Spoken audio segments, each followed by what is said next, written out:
இந்திய விண்வெளி நிலையம் 6100 கிலோ எடையுள்ள செயற்கைக்கோளை இந்திய மண்ணிலிருந்து விண்ணில் செலுத்தி சாதனை புரிந்துள்ளது.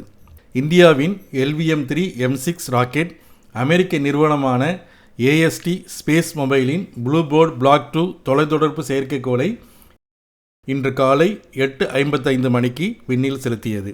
ஸ்மார்ட் போனுக்கான அதிவேக இணைய சேவையை வழங்குவதுதான் இந்த செயற்கைக்கோளின் நோக்கமாகும். 2 ஸ்ட்ராப்-ஆன் மோட்டருடன் C-110 லிக்விட் ஸ்டேஜ் ராக்கெட்டும் C-25 கிரையோஜெனிக் ஸ்டேஜ் ராக்கெட்டும் சேர்ந்து பிரம்மாண்டமாக தெரியுது LVM-3. LVM-3யின் 9வது வெற்றிகரமான லான்ச் வெஹிக்கிள் இது.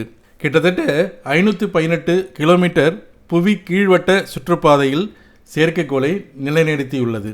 சந்திராயன் 2 மற்றும் 3 திட்டங்கள் இந்த ராக்கெட் மூலமாக அனுப்பப்பட்டது என்பது குறிப்பிடத்தக்கது.